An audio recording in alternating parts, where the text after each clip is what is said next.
রাজ্যের স্বাস্থ্য পরিষেবাকে স্বাস্থ্য ব্যবস্থাকে আরো আধুনিক এবং জনমুখী করে তুলতে একের পর এক পদক্ষেপ গ্রহণ করে চলেছে রাজ্য সরকার। সেই উদ্যোগের অংশ হিসেবে শনিবার এক অনুষ্ঠানের মাধ্যমে সালেমা প্রাথমিক স্বাস্থ্য কেন্দ্রের অন্তর্গত আশা কর্মীদের এদিন স্মার্টফোন তুলে দেওয়া হয়েছে তাদের হাতে। অনুষ্ঠানে বক্তব্য রাখতে গিয়ে সালেমা প্রাথমিক স্বাস্থ্য কেন্দ্রের মেডিকেল অফিসার ও ASHA nodal officer doctor Samujjwal Roy কি জানিয়েছেন শুনুন। নমস্কার, আমি doctor Samujjwal Roy, Salema PSC medical officer এবং আশা নোডাল অফিসার। তো আজ আমরা আমাদের সালেমা পিএসসি তে স্মার্টফোন ডিস্ট্রিবিউশন করেছি আশাদের।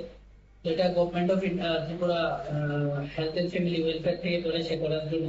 তো আমরা আজ সব আশা এবং আশা ফেসিলিটেটরদের স্মার্টফোন প্রদান করেছি, কারণ আশারাই হলো আমাদের যে সমাজ স্বাস্থ্যের মূল স্তম্ভ।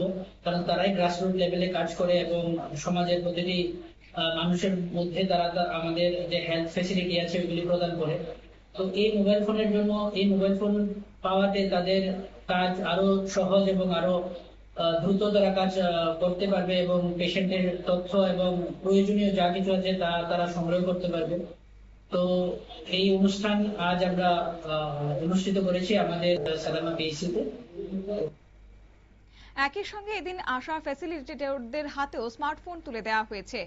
এছাড়া পরিবার পরিকল্পনা, টিকাকরণ কর্মসূচি, গর্ভবতী মায়েদের স্বাস্থ্যসেবা, যক্ষ্মা এবং আরো অন্যান্য সচেতনতা এবং বিভিন্ন স্বাস্থ্য প্রকল্প বাস্তবায়নে তারা নিরলসভাবে কাজ করছেন বলেও জানিয়েছেন। একই সঙ্গে তিনি বলেন যে বর্তমানে অধিকাংশ স্বাস্থ্য সংক্রান্ত তথ্য ও রিপোর্ট অনলাইনের মাধ্যমে জমা দিতে হবে। তাই আশা কর্মীদের কাজকে আরো সহজ এবং গতিশীল করতে রাজ্য স্বাস্থ্য দপ্তর উদ্যোগে এই স্মার্টফোন প্রদান করা হয়েছে বলে এদিন তিনি সাংবাদিকদের মুখোমুখি হয়ে জানিয়েছেন। নিয়ে নিচ্ছি ছোট্ট একটি বিজ্ঞাপন, বিরতির সঙ্গে থাকুন।